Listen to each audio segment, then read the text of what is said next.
Hello students, आज हम करेंगे लेक्चर नंबर 4 इकोनॉमिक्स का। सबसे पहले हम यहाँ पर पढ़ेंगे प्रोडक्शन पॉसिबिलिटी कर्व, उत्पादन संभावना वक्र। जैसे इसके नाम से ही शो होने लग रहा है, ये किसकी संभावनाओं को बताने लग रहा है, किसकी संभावनाओं को, प्रोडक्शन की संभावनाओं को बताने लग रहा है। इसको हिंदी में क्या कहा जाता है, उत्पादन संभावना वक्र या फिर कर्व। ये एक मोस्ट इंपॉर्टेंट क्वेश्चन है, हरियाणा बोर्ड के अंदर एग्जाम के अंदर ये काफी बार आता है।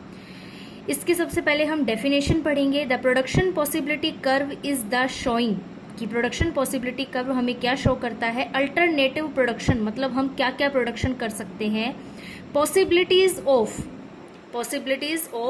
टू सेट्स ऑफ गुड्स, मतलब दो संसाधन, जो कोई भी संसाधन या फिर टू सेट ऑफ गुड्स, मतलब हम इसमें दो वस्तुएं लेते हैं और उसके अंदर हम क्या क्या उत्पादन कर सकते हैं, उनकी पॉसिबिलिटीज को शो करता है। विद गिवन रिसोर्सेज, जो इन दोनों को उत्पादन करने के लिए रिसोर्सेज दिए गए हैं, एंड टेक्नोलॉजी ऑफ प्रोडक्शन की टेक्नोलॉजी भी दी गई है।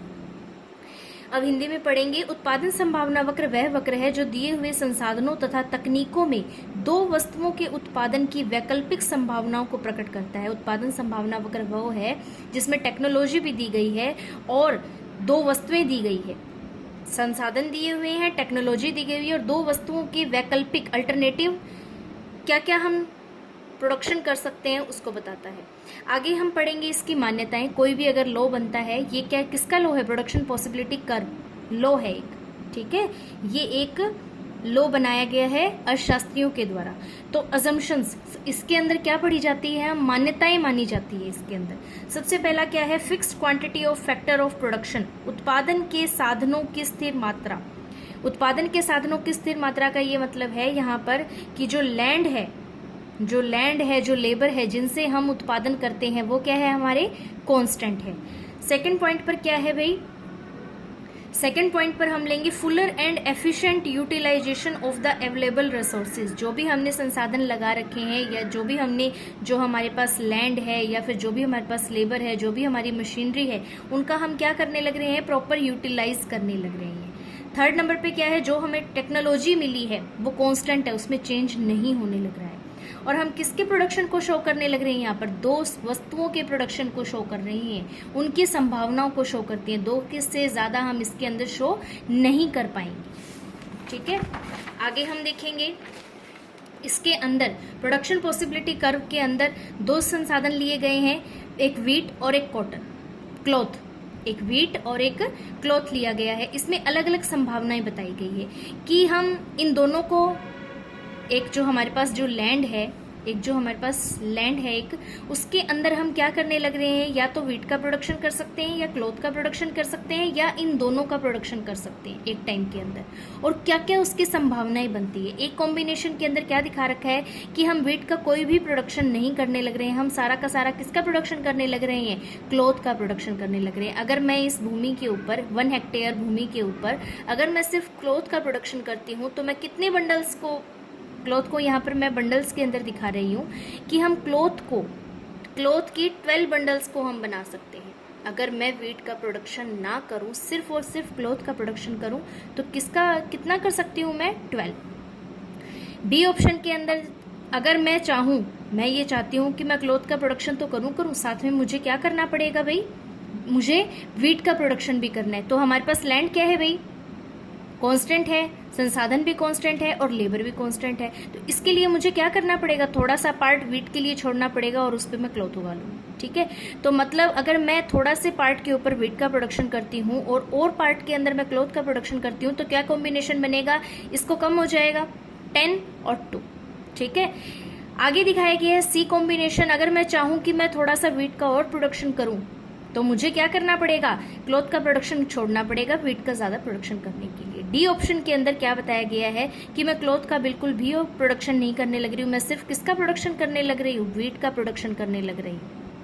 वीट का प्रोडक्शन करने लग रही हूँ तो मैं कितना कर सकती हूँ, मैक्सिमम 6। इस भूमि के ऊपर मैं क्या करने लग रही हूँ, 6 का प्रोडक्शन कर सकती हूँ। अब यहाँ पर एक बात देखने की है, पहले मैं यहाँ पर 12 करने लग रही थी और इसका 0।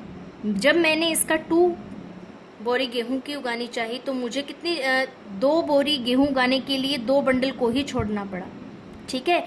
अब मुझे 2 और बोरी गेहूं चाहिए, मतलब 2 से 4 चाहिए, तो मुझे कितना सेक्रीफाइस करना पड़ने लग रहा है, 4। इस तरीके से सेक्रीफाइस बढ़ता जाएगा। क्यों? क्योंकि पहले एक भूमि के ऊपर अगर 4 आदमी किसका काम करने लग रहे हैं, क्लॉथ का प्रोडक्शन के लिए काम करने लग रहे हैं, अगर मैं उसको कहूं कि तू वीट का काम कर, तो उसका क्या होगा, प्रोडक्शन पॉसिबिलिटी कम हो जाएगी, मतलब उसका उत्पादन क्या हो जाएगा, डाउन हो जाएगा। इसलिए क्या होएगा, 2 मजदूर या 3 मजदूर यहाँ पर भेजने के लिए इसका धीरे धीरे क्लॉथ का प्रोडक्शन क्या होता जाएगा, डाउन होता जाएगा। ठीक है, इसीलिए इसकी शेप कैसी होती है, ऐसी होती है। ठीक है, अब इसको मैंने इसके अंदर ड्रॉ कर रखा है, यहाँ पर मैंने वीट ले रखी है और यहाँ पर मैंने क्लॉथ ले रखी है। अगर हम इसको इस पॉइंट्स को शो करेंगे तो ये इस तरीके से बनेगा। आगे मेन पॉइंट आता है यहाँ पर two basic properties of production possibility curve.